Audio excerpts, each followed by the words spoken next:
Here in the Northern Rockies, dark winter months are outlasted in basements, dens, and nooks where kindred souls gather together to share intel, swap fly patterns, and relive the memories from seasons past. This gathering spot, known locally as the February Room, is the inspiration for this podcast. No matter the season, the door is always open to those with a fly fishing story to tell. Brought to you by CD Fishing USA, the North American distributor for composite development fly rods and accessories. 40 years of Kiwi ingenuity and graphite technology, now available at cd-fishing.us or your local CD USA dealer. Follow us on Instagram, YouTube, and Facebook. And remember to go fishing. Here's your host, the Carnops, and this is the February Room. You know, the typical fishing guide puts in a few years in his or her 20s, realizes how demanding the job actually is, often becomes frustrated with the blind date aspect of the gig, and heads off in search of something more lucrative and economically efficient. But for those guys that decide to make a career out of it, they develop a base of return clientele that become like friends and even family. It's then that the job of guiding becomes truly enjoyable as you're out doing what you love to do with like-minded folks, sharing adventures, and helping them improve as anglers. Would you say that's accurate, Mr. Staples?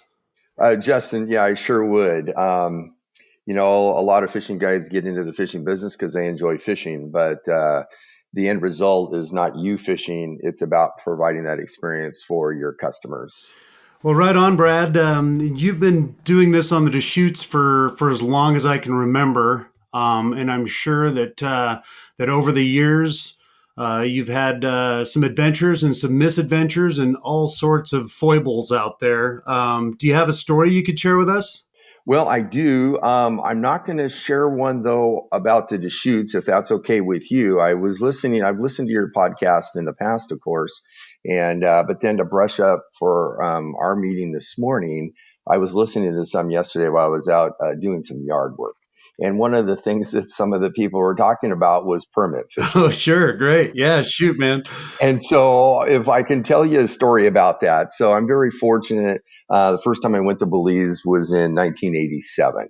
And through the years, I've spent thousands of hours fishing for permit. And I did manage to get one in Belize. And nice fish and all that. And of course, it doesn't matter what size it is. I mean, right. A permit's a permit. So, but anyway, I wasn't really, if a permit's there, of course, I'm gonna cast to it. But there's a lot of other species that I would rather go for. But so one of my favorite species, actually, one of my favorite saltwater species is tarpon. And I've been fortunate to catch little tarpon, baby tarpon, and big tarpon in different locations around the world. But I was going to Campeche, Mexico with a really good friend of mine by the name of Raul Castaneda. And he has an operation called Tarpon Town. And I was going to be going there with some clients. But prior, I was going to go over to Ascension Bay, which is about 6 hours or so driving from Campeche, and to check out this lodge that we were going to represent. And Raul has friends in Ascension Bay, and he says, "Hey, I'd like to go with you." And I said, "Oh, that'd be great." So anyway, he picked me up at Cancun, and we drove down. We checked out the lodge, and I had a nice time and all that. And so then we stayed at another lodge, these friends of his. And so the next morning, a couple of young kids, and when I say kids, very young guides, but they were definitely knew what was going on. We just told them that, hey, we weren't interested in fishing for bonefish. And, we just wanted to concentrate on permit. And so they said, okay. So anyway, Raul and I are in the boat. He speaks really, really good English. And so we're driving for 45 minutes or something. And they stop the boat. And the two guys are really excited. And they go, "Hey, there's some permit over there." And they spoke pretty good English. And they said, "There's some permit over there." So Raul and I are sitting there. And I said, "Raul, you go ahead." And he says, "No, Brad, you're a guest in my country. You go ahead." And I said, "No, it's not that big a deal. You go ahead." Well, the guides are freaking out because there's these permits. We're just, a little chill in the boat. And so anyway, I go, okay. So I get out of the boat, and the guide and I take off, and we're wading through waist deep water. and there's a couple permit there. And I make a cast, nothing. I make another cast. The fish just swims over, grabs the fly, and fish on. And I told, the guide's pretty excited. I go, you know what? This isn't the way it's supposed to be. I said, I'm just going to break it off. He goes, no. I go, no, this isn't the way permit fishing is, And so anyway. You didn't break it off. No, I didn't break it off. Okay. No, he'd have had a heart attack. Yeah, I was just giving him a rough time because, of course, he was very excited. And, I mean, deep down, I was excited, too. But the bottom line is that, hey, it was just too easy. You just don't jump out of the boat, make 2 casts, and you're hooked up. That's normally not how it happens. Like I said, I spent thousands of hours. Well, maybe not thousands, hundreds of hours fishing for a permit. So anyway, I guess that's my story to start the podcast off with this morning. So we can go from there. You had been permit fishing prior to catching that fish? Oh yeah, many a times. I think I've been to Belize, prior to that time. No, maybe. Yeah, probably 11 to 13 times I've been to Belize. Ascension Bay, that was my second trip there. Gotcha. Well, the last time that I went permit fishing was down in Ascension Bay, south of Tulum somewhere, and we had rented this little palapa right on the beach. And then I got up in the morning, I looked out, and there's permit all over this flat. And, I went out and I hassled them and I scared them all away and none of them ate. And then I spent like the next 5 days trying to figure out when they would come in. And of course, going through my whole fly box, trying to find something that they would eat. And there were some big permit that were showing up in this one part of the flat. And, the locals down there were kind of taking pity on me. They'd helped me out. They'd given me some like sardinas to try to catch the cuda. And they were trying to steer me in the right direction. And the last day, a couple of the dudes came out with hand lines and live crabs. And there was probably, 6 or 8 really nice permit together in this group. And they start chucking live crabs at them. And I'm like, all right, this is awesome. This is going to be game on. And not one of those permit ate the live crab. Oh, wow. Yeah, usually, like you say, that's almost an automatic deal. Well, that's what I had come to understand too. And no, they all refused them. And that actually made me feel a little better. I was like, all right, they don't eat. Sure. So, Brad, getting back to the Deschutes, are you in your 4th decade of guiding that river? Well, almost. So I started in 1983 running whitewater raft trips out of Maupin, and then from there, that I was able to pick up work running gear boats for the guides and outfitters that were running overnight camp trips, both on the fishing side and the whitewater rafting side.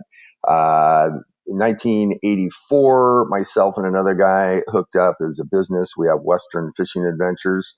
And so we were running some trout trips up above from Warm Springs down to Maupin during the salmon fly hatch, which is about 3 to 4 weeks doing that. We fished other places, North Sandy Am, Winter Steelhead and Nestucca, Fall Chinook on the Nestucca. But it was pretty much the Deschutes was our deal. I had also guided on the Kenai River in Alaska for king salmon from 94 to 2001. I got right on the end of that amazing fishery, and it was interesting to see a fairly quick decline. As far as catching fish that were 50 pounds and larger to all of a sudden down to 5 fish that were 50. And then one year I realized, wow, I didn't get a 50 pounder in the boat. Still, it was an amazing experience. But back to the Deschutes, I don't run any more trout trips up above. I operate a jet boat from the mouth of the river, just about 12 miles east of the Dalles. And I retired from overnight camp trips. I think it was about 7 years ago. I have a 90-day season. My steelhead trips will start this year, July 10th.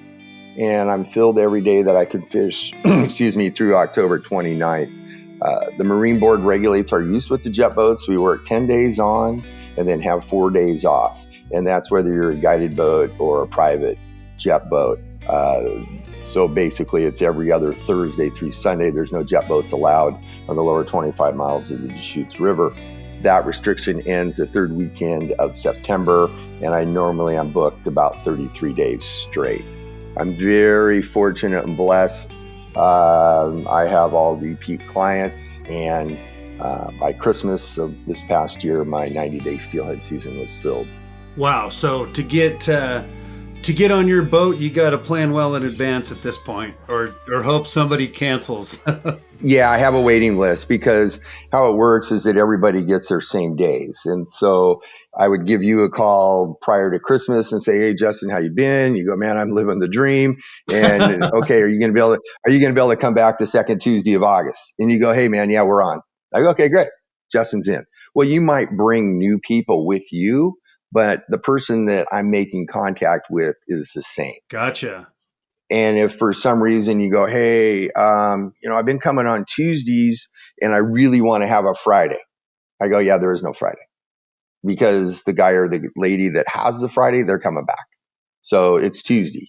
And so, yeah, I just have a waiting list. As people cancel, then I go down the list and say, "Hey, I got this day open." And hopefully, it's like, "Oh, well, Tuesday's not going to work." It's like, "Well, that's the day I have open." Right. It's like, "Well, I want to go on a Saturday." I go, "Well, no, I don't have a Saturday. I have Tuesday." Last year, I was very fortunate. I lost 9 trips due to COVID, which is either a corporation, companies not able to or not willing to spend the money for the trips.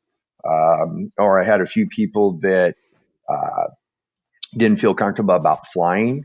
And so I just go down my list and contact people and go, "Hey, if you can go on this day, it's available. And I need you to let me know within 24 hours, because I'm not contacting 10 people and then have all 10 people get back to me." So it's just one at a time. But I was able to fill all those days. So I feel very fortunate about that. Well, that's awesome. But yeah, that's I guess that's kind of the fruits of almost 40 years of labor on the river, I guess. Yeah, it's been really good. And you mentioned at the beginning is that, I'm there to help people catch fish. I have personally not landed a steelhead on the Deschutes. I don't know, probably at least 7 years, because pretty much every day of my season I'm fishing with clients. Of course, I hook fish, showing people what to do, and then hand the rod off. But as far as me hooking one start to finish, hasn't happened in many years. I get a lot of pleasure by helping people, and seeing the excitement that they get from being able to catch a really nice steelhead, or a bonus fish in the fall, or Chinooks. Right on. Yeah, I mean that's the quality of a good guide. It's not for everybody. Some guys just can't put the rod down, and then they get like frustrated if people aren't doing it right or losing fish or whatever. And that's just that's not a recipe for longevity in the guiding game, unfortunately. Right. And so people ask me, they say, "Well, why don't you fish?" And I go, "Well, I'm trying to pay attention to the 4 to the 6 of you that I have. And the last thing I want to do is have you not catch any fish and go back to work. And your buddy says, 'Hey, man, how was your trip yesterday?' And it's like, 'Oh, well, I didn't get any, but the guide caught 2.' Yeah. So Right. my job is to help them catch a fish. That's what it's about. I'm not there to catch one. Right. Right. Yeah. On that note, last year I had a guide day, and there was this. These guys were decent anglers, and we were catching some fish. We were having a good time, and there was this nice brown that was tucked up underneath this undercut bank. And I saw him a couple of times, and I had this guy go over him for 30 minutes with everything I could think of, and the fish just wouldn't move. And we saw him a couple of times, he wouldn't eat anything, and then the guy's like, "All right, you gotta try to get him." And I took the streamer rod from him, and you had to cast way upriver and stack mend it. He wasn't in an easy spot, and sure he ate it. And I got him, and those guys were just thrilled, but I didn't really feel that great about it, just for that reason, oh yeah, that was a cool day. The guide caught a nice fish. Right. But then the thing is too, Justin, is that you were able to show them what to do, and that fish would eat. And so it wasn't like, you knock the guy into the river and go, here, let me grab your rod. Right. They asked you. And so, Yeah. yes, I mean, I guess the takeaway on that is that you were able to hopefully teach them something and let them understand that, yeah, that fish was catchable. Right. True. Good point. Yep. And it was fun. I'm not going to lie to you. It was cool. Yeah. But you've been down there. I think when I started working and guiding down there, it was you and one other jet boat guy that I would see down below Harris Canyon. Now, Mike Smith would run up above there, and he always had lots of fly anglers with him.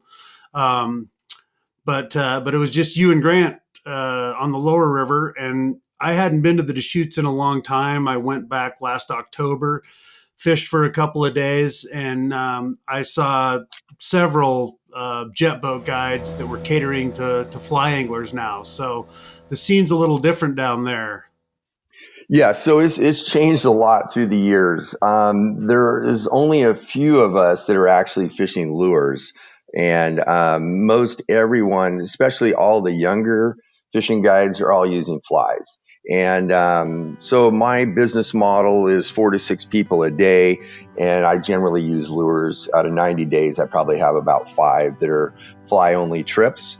And to be honest with you, I do this. I make my living this way, and I charge $240 a person. I have a minimum of 4 people, which would be $960 for the day, and then up to 6 is $1440. And so most of the fly anglers are taking 2, maybe 3 anglers, and they're charging around $700 a day. So I mentioned before that we're 10 on, 4 off, and not to be cocky about it, but my paycheck is a little different. Making $1,000 to $1,500 a day during that 10-day period compared to taking a couple guys fly angling. And when you then add that up over the course of the season, there's a big difference. And so it's bodies and days. A lot of people in the guide business don't understand the math, and it's how many people you put in your boat and how many days a year you do it. And that's how you make your living. And this time of year, I'm not guiding on the Deschutes River, even though there's trout fishing going, but I don't have trout clientele. Let's just go back to February. Well, I can't take 6 guys on the Deschutes in February and make that money. So since it's a seasonal business, it all has to happen for me, say middle of June through the 1st of November. And prior to taking steelhead anglers on the river, I run my jet boat and I do these Scenic jet boat trips. And so I start at the mouth of the river and I run 25 miles up to Max Canyon, and then turn around and come back down halfway, barbecue a lunch, and run out. And those trips allow me to be on the river. And what I do is I stop along the way and I talk about just river issues, whether it be current events or historic, points of interest. We try to find animals. I had a real good success rate last year. I was able to see bighorn sheep every day, and I have a spotting scope and tripod and binoculars in the boat. And most people have not seen a bighorn sheep, and especially when you're 2 hours away from Portland, it's a really amazing area. So I'll start the Scenic trips June 12th, and then, like I mentioned earlier, Steelhead will start July 10th. And now a brief message from our sponsors.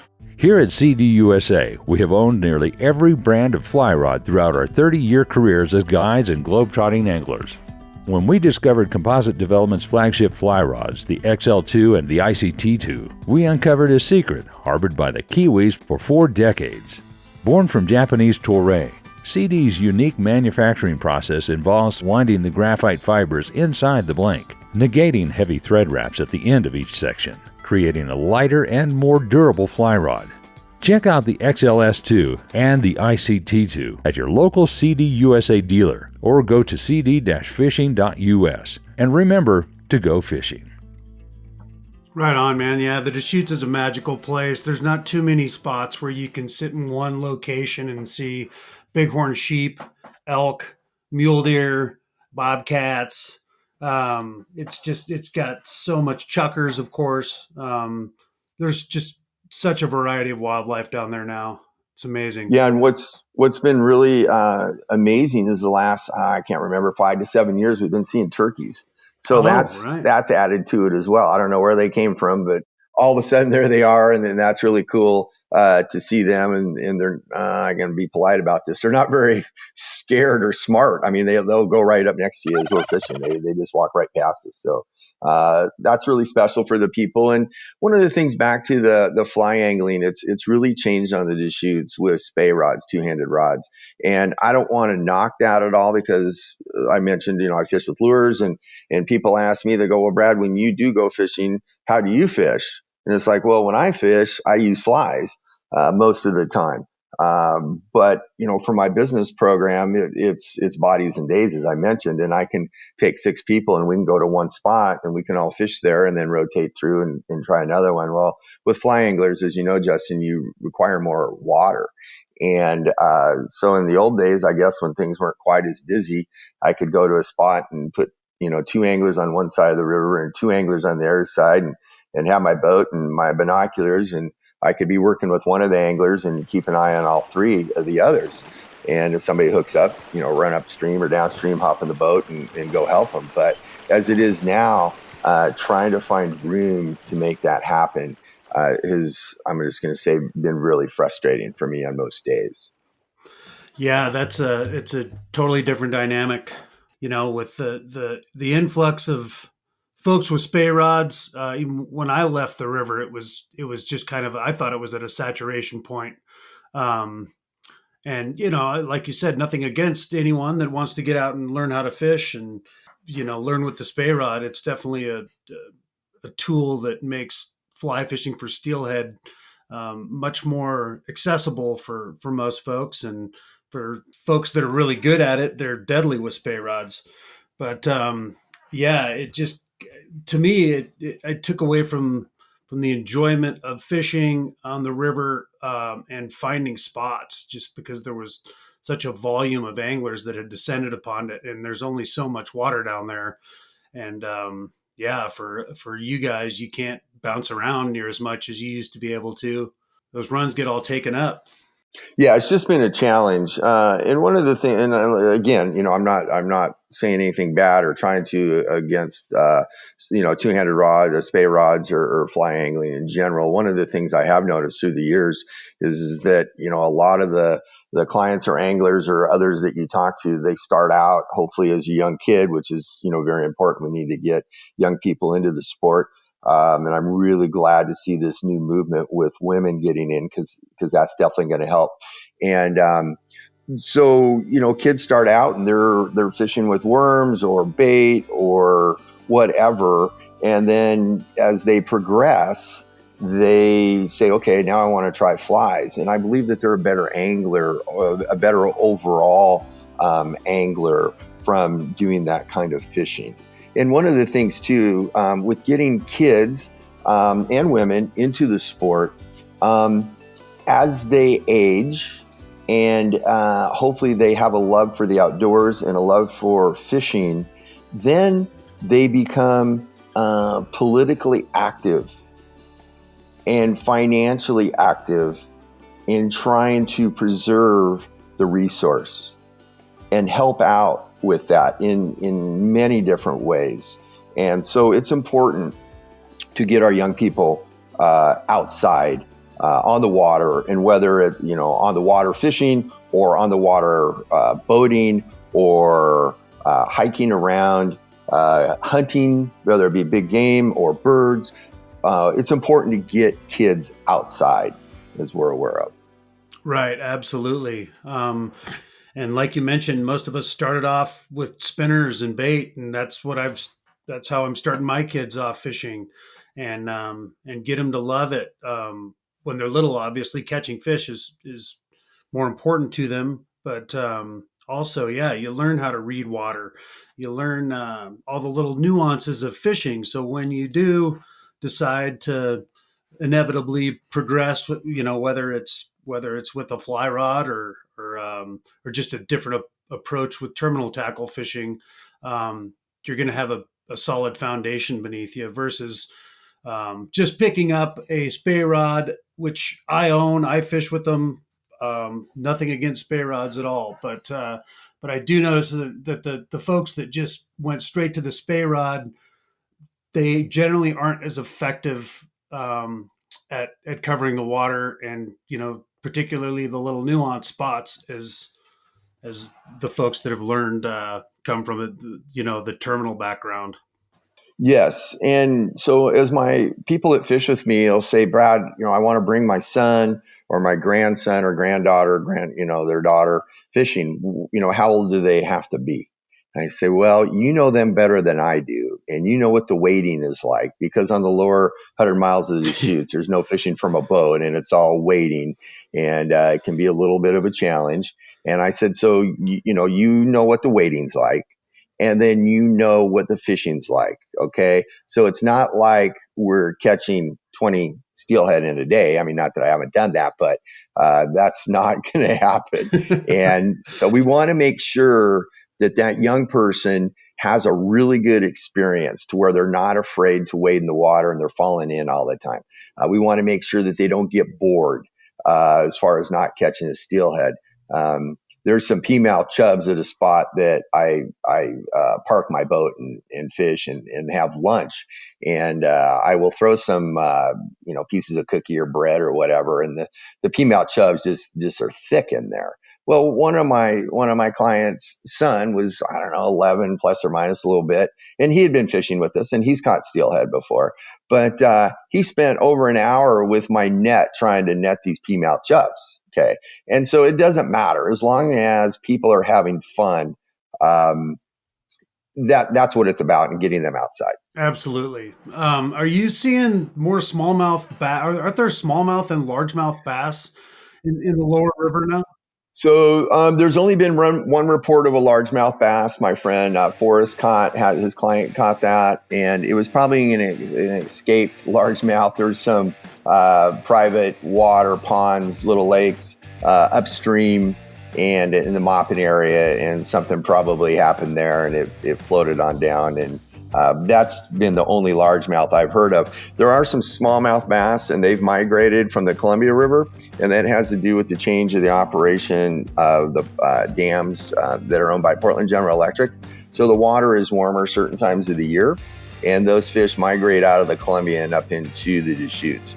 And there's some days that, independent on the conditions, time of year, that maybe, I might catch 6 to 12 Wow. smallmouth bass in the river. But then as the water cools down, those fish leave. The smallmouth have been in the Columbia for many years, and I think if they were to be established into the Deschutes, they already would have been there. I think the first smallmouth bass that I had a guy catch was after the 96 flood. And so whether that was something that came from, upstream, say out of the Round Butte project, or it actually migrated from the Columbia. But it has to do with the change of operation of the dam that started, I believe, in 2009. The selective water withdrawal, is that what you're referring to? Yeah, they're taking water off the top of Round Butte Reservoir instead of the bottom like they used to. And so, I mean, that's a topic for a whole nother podcast. But so we're seeing the smallmouth. I did have a client catch a walleye, and so that was probably a little more disturbing than the smallmouth. But they move out. I think that the type of bottom structure in the river is not conclusive for smallmouth to spawn. And like I say, they would have been there already because they've been in the Columbia. They're of course in the John Day, and it's concern. But I think I know the Deschutes has bigger issues than the smallmouth bass. There's no reason to panic. The smallmouth are not taking over. No, not because of the smallmouth. Yeah. Gotcha. Yeah, that's funny. Around here, it's the pike that all the trout anglers get super nervous about. But I think these pike have been in a lot of these rivers for 20 years, and the trout fishing's really good, and it's fun to have an opportunity to catch pike too. So, sure, right. They seem to coexist for the most part, it would seem. So in the off season, you host some really cool international travel adventures, that baby tarpon excursion to Campeche that you Yeah. mentioned, and some others. Can you tell me a little about that outfit? Yeah, and so as I mentioned before, I'd gone to Belize in 1987, and I've tried to fish. Well, I have fished internationally since then on my own. And then in 2010, I went to work for a company called Fishing with Larry. It was started by Larry Schoenborn. Larry Schoenborn and his family had four different sporting goods stores in the Portland, Oregon metro area, and he also had a TV show that he started, and he fished at about 330 different destinations around the world. And so what would happen is that he, have the TV program would air, and then somebody would call the store and say, "Hey, I want to go where you were at." And it was like, all right. So he turned him on to the lodge. Well, then he started figuring out that maybe he could make some money doing that. Right. And so then he started the Fishing with Larry travel agency. And so we represent lodges and, worldwide, mostly from North to South America. And I say Russia to Argentina, and then Christmas Island, and then a little bit in the Bahamas. And so we're an agency similar to whether it be Yellow Dog, the fly shop out of California, Flywater Travel in Ashland, and some of the others. We're not as big as they are. There's only two of us that do the selling. Guy Schoenborn, Larry's oldest son, is the one that owns it. And Guy and I had also gone to high school together, and same with his younger brother, Brad. And so anyway, I went to work for them in 2010. And so what we do is we represent the lodges. And an easy way to put it is that we're like a travel agent for fishing lodges. And so we have our clients, our prospects, and we contact them, and we try to place them at these lodges, and the lodges pay us a commission for doing that. And at times we go as a host. And the host, I tell people, is I'm there to make sure that their ice is cold and their ice cube is cold in their cocktail glass, and that everybody's having a good time. But no, there's times that, we'll supply flies. I've made an investment in fly rods, reels, lines, to where, somebody wants to go to Christmas Island and they probably have an 8-weight rod for bonefish, but they're missing a 10 or a 12 weight to fish for GTs. And it's like, well, I don't want to spend the $3,000 to go to Christmas Island, plus airfare, plus hotel, plus tips and everything, and then spend another $1,000 to $1,500 to try to buy a 10 or 12 weight rod that I may never use again. So I've made the investment, and I have this equipment to where, okay, if you want to go on a hosted trip with me and you need fishing rods, reels, lines, flies, I can handle that. So that's been really good for me to be able to provide that for the anglers. Great. And you get to go to some pretty awesome spots in your off season. Go to some really cool places. I've been really fortunate and blessed. My life has evolved in a way that I never thought it would. And so my program is that I'm on the Deschutes River starting in June, and I go through about the 1st of November. And then I usually go to Christmas Island. COVID, of course, has messed it up, but I'm scheduled to go to Christmas Island. I fish till Friday, and then Monday I fly to Honolulu, and I have 16 to 18 clients, hopefully going to be fishing for bonefish and GTs and some triggerfish and other species at Christmas Island first week in November. And then depending on what goes on with Argentina, I'm going to try to go down there and check out some lodges that I've had in invites to go see in December. And the 8th of January, I'm scheduled to be in the Amazon jungle of Brazil fishing for peacock bass with clients. Then I'm supposed to be back to Christmas Island for 2 weeks. And then I'm supposed to be in Argentina for almost a month fishing for golden dorado, which is one of my favorite trips that I do. And then I will be scheduled. Then I'm going to Campeche, Mexico for baby tarpon, May 15th through the 21st. And possibly another week if I get that one filled, and then start the Deschutes again, and the cycle repeats itself. People say, Brad, you're like a rock star, man. Yeah. And I go, yeah, I'm like a rock star. Okay. So I'm on stage. With the hair to prove it. Yeah, well, yeah. So I'm on stage. I'm playing music, and the girls are screaming and yelling, man, and it's a blast, right? Well, then the gig's over, and you got to tear down all your equipment. You got to load it in a van. You got to drive 8 hours with 5 guys you're tired of hanging out with.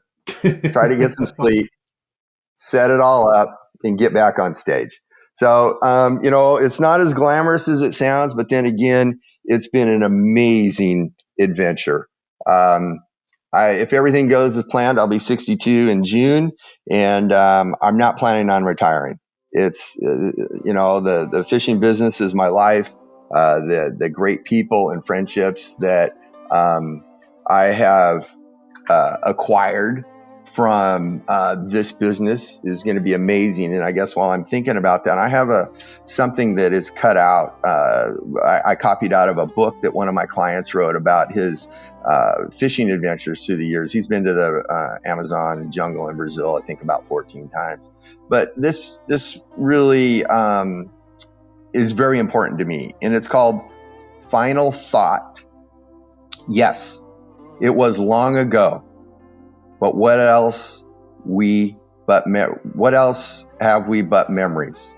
For all of life is divided into 2 parts, anticipation and memory. And if we remember richly, we must have lived richly. So that was taken out of a book by Louis Lamar off the Mangrove Coast in 2000. But my client / friend put that in his book, and that really hit home to me.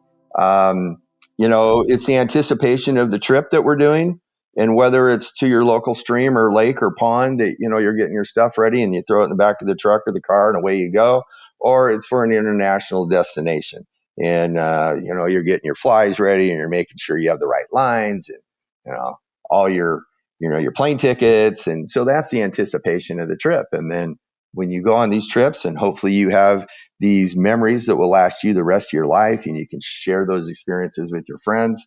I think, it's a really special deal. Yeah, no doubt, man. That's a great quote. I love it. And yeah, that's spot on. It's when I don't get to travel much. I do. I love to fish locally now too. I'm just focusing on spending more. There's so much stuff around me that I haven't even got to. So I'm just trying to focus on exploring around just Western Montana again. So yeah, like you said, it doesn't matter if I'm going to some little stream to look for pike that I heard about, then I'm tying flies prior and you're thinking about it, you're getting your gear ready, and that's the anticipation. And yeah, like you said, it doesn't matter the length of the trip. They all have the same components. Yeah. And so people ask me, they'll say, well, what's your favorite trip? Or what's your favorite fish to catch? And I start off, and usually I get that question asked to me when we're on the Deschutes. And I go, well, summer steelhead. And they go, no, man, you're saying that just because we're here. I go, no, I'm telling you, a summer steelhead and/or a steelhead in general has everything you want in a fish. I mean, they bite well, they make long runs, they jump, they have stamina, and they look awesome when you get them out of the water. Where like a bonefish, they don't bite real hard, but they make a hell of a run, but they're not going to jump. And a tarpon, pound for pound, compared to a steelhead, is not going to make a long run, but they jump, and bite well. But anyway, I have, they say, well, what about your international destination? I go, well, I have 4, not in any order, but I'll just start out with you, Justin, saying that I really enjoy fishing the Yucatan Peninsula for baby tarpon. And I've been fortunate to catch large tarpon and large tarpon on flies and large tarpon on gear, but I like the smaller tarpon, and I like where they live, and I like what it takes to catch those on flies. Yep. And then the other trip I enjoy is fishing in Brazil in the Amazon for peacock bass. There's also many other species there, and part of it is maybe not necessarily the peacock bass, but when you think about where you are, which is in the middle of nowhere in the Amazon, and the wildlife that's there, the birds, that's really special. My other one is in southern Argentina at Jurassic Lake, where there's huge trout The fishing conditions are really rough at times. You're wading in the lake, and in the lake the water's probably 47 degrees. The wind blows most of the time, so the casting is difficult, but the rewards are great. You have opportunity to catch a trout up to 20 pounds, and they're beautiful looking fish. I've never caught one that big, but they're definitely available. And then just being in that whole area is really special. And then the other one is in northern Argentina, north of Buenos Aires, fishing for golden dorado. And they're an absolute amazing game fish. And they hit flies well, and they jump, and they're also just beautiful looking fish. So those are, I've been, like I say, fortunate. I've probably gone to about 65 to 70 lodges throughout my life, personally, and then also now professionally. But those 4 trips really stand out. And in Argentina on the Dorado front, don't you fish the Paraná River some? Yes, and so it's all in the Paraná River system where I've been. There's some other fishing north of there at Salto. I have not been there, but yeah, on the Paraná River, and I fished in the Corrientes area. I've also fished in the Ibarra Marsh, which is a really, really special place. But the majority of the trips that I'm hosting are in the lower river, in the Delta area. Kind of the biggest city there would be Rosario. And so it's about 3 hours north of Buenos Aires, driving to get there. Yeah, I had a chance to fish that river one time, and I remember we were having lunch on this little island, and I got out and I was wade fishing. There was this Dorado were hidden right underneath the surface and like right at the outer edge of my casting range. So I was trying to wade out a little further, and the guide hollered at me to come in, and that's when Yeah, he told me about those stingrays that are in there. Have yeah. you ever seen one of those things? No, I have not seen those, but they are there. All of my fishing in that river system has been from boats. So yeah, maybe that's why. But it's a great fishery. Yeah, super cool. I would love to come back and go check that out again. We were there during really adverse conditions. It'd just been pouring rain for week on end or something, and it was still real muddy. And we did catch some fish, but it would be really fun to fish that under prime conditions. Right. And so the Paraná River is the second largest river in South America next to the Amazon river system. And so it's a huge, I mean, it's like fishing the Columbia River. Right. And, but then there's other areas in like this lower place where I'm talking about in the, I guess they call it the Delta, is that there's just these massive wetlands area. And yeah, you can fish where the river is fairly good size, but then again, you get to where there's these little creeks and channels, and so it's really really a special place. Very cool. Is Larry still alive? So Larry passed away in 2011.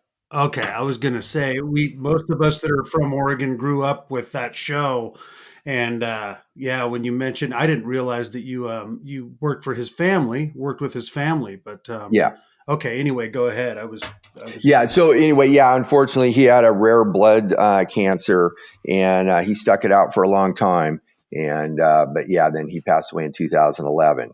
And as I mentioned, his oldest son, Guy Schomburn, has the company Fishing with Larry, and there's I think about 6 of us that work at that company. Just him and I do the sales. And so my typical day, when I say that, I tell people that I'm not on location, which would be on the river or the lake or whatever I'm doing, is that I'm up usually about 5 in the morning, plus or minus a little bit, and maybe try to exercise, and then I'm sitting at my desk. And in a normal world prior to COVID, I start at A and I go to Z, and I dial for dollars. I'm contacting people and saying, "Hey, we visited a year ago or 6 months ago. You were interested in going, blue water fishing. You wanted to try to catch a marlin, or dorado, or tuna, or something." And I send out information to the lodges that we represent, and then follow up, just like you would selling lumber. And a lot of my a lot of my clients, are in the lumber business, and that's what they call it, dialing for dollars. And so I'm on a phone Right. and a computer, trying to make things happen. So. Well, gotcha. I'm sure you need to get back to that. But before I let you go, what are the best years that you can recall on the Deschutes? Like your three best seasons in terms of fish numbers? I can't really remember the years. It would have been in the 90s and yeah, even into 2000s, we had some really good fishing. I will just say that in the last about 5 years, we've noticed a big decline. And that's due to various reasons. And it's not just a Deschutes issue because it's gauged by how many fish are in the Columbia River system. So we look at how many fish come over Bonneville Dam. And so when we had good fishing, we had 340,000 steelhead that passed Bonneville Dam. Last year we had a little over 100. I don't think we reached 120, but it was over 100. We 120,000 yeah, it was all versus 300,000 on the good years. 350,000 was on good years. Yeah. And I tell people, I go, look, it's just not the Deschutes. If they're not in the Columbia, they're not going to be in the Deschutes. Okay. It's not just the John Day or the Grand Ron or the Clearwater or the Snake or the salmon. If they don't swim in the Deschutes, they're not going to be in those other river systems. Yeah, I mean, sorry, yeah, if they don't swim into the Columbia, they're not going to be there. And so, I try to, I'm a real positive guy, but I'm also realistic. And so I had some guys at the end of October, and I said, okay, we haven't been getting a lot of fish, but there's fish around, and we need to fish it hard, and we need to fish it fast. So we're going to start here, and we're going to move, we're going to step, we're going to cast, and we're going to keep moving downstream, and then we're going to move to another spot. And I said, if we're lucky, if you look upstream a mile and you look downstream a mile, there's 5 fish in this section. And it's like, no. Okay, let's do the math. The Deschutes is 100 miles long. Okay, it's October. They've been counting fish since April. So they have to go into the Hood River, the Klickitat, the Deschutes, the John Day, up to the Yakima, all the way to Grand Ron, Umatilla, into Idaho. And we have 90,000 fish or 95,000 fish over Bonneville Dam. And now it's October. They started in April. Really, do the math. It's not like we have 15 fish in front of the boat. And downriver a little bit on their side, there's another 15 fish. And across from there, there's another 15 fish. If you really do the math, you realize that there isn't that many around. But that being said, if you're the lucky guy or lady that hooks into that fish, then congratulations, you've had a great day.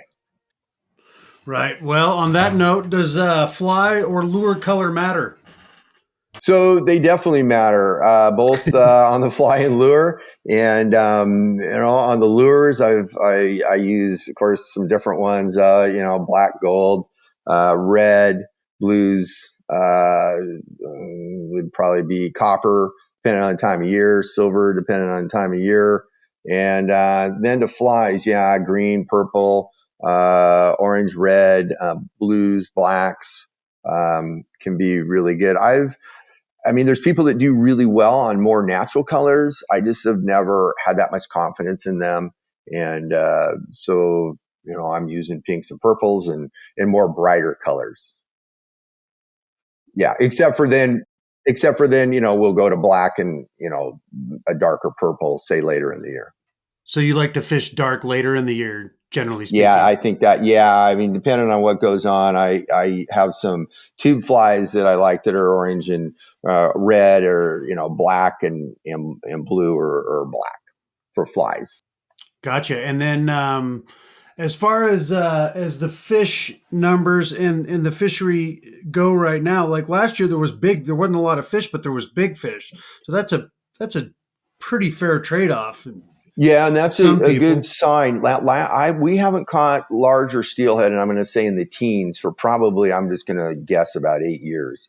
And all of a sudden last year, we started getting fish that were, it was like 13 to 14, and then pretty soon they're bigger. They're the 15 to me. I didn't get one 17, but a friend of mine, he got one that was over 20. Wow. So it's really good to see those fish coming back. And those fish are heading to Idaho. And same thing, there's various reasons as to why there's a decline of them. But, people would ask me, okay, Brad, what's the best time to come fishing on the Deschutes?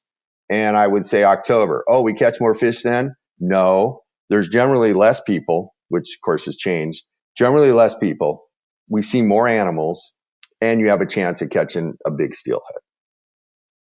But that being said, those bigger fish went away, but last year was a really good sign to see them coming back. So the prediction, and of course we know what those are like, the prediction is for these larger fish to make more of an appearance this year than they have the last few years. Ooh, good to hear. Well, awesome, Yes. man. Let's hope Yes. that's Yes, I hope accurate so. and the trend continues. Yep. No, the Deschutes River is my life. It's a really, really special place. We need to make sure that it's taken care of well and protect it. And, I try to stress that to my guests that come with me. Yep. We all know you've always been a real advocate for the river for a long time. So appreciate that. And one of these days I'm going to find my way into one of your cancellations and get in that jet boat with you, man. I've never been on a jet boat in the lower 6 miles. Yeah, I would really, really enjoy that. Be super fun, man. Hey, thank you so much for taking the time to chat with me today. And best of luck with everything, and we'll be in touch, Brad. Thank you, and I appreciate the opportunity to be on the February Room.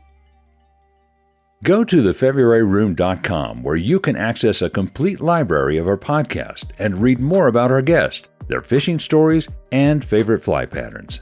We're always looking for exceptional fly fishing yarns, and if you have one to spin, shoot us an email at info@thefebruaryroom.com. The February Room is always free, but if you feel like throwing a nickel in the pond, we appreciate any additional listener support. For companies and individuals interested in sponsorship opportunities, please contact us for our media kit.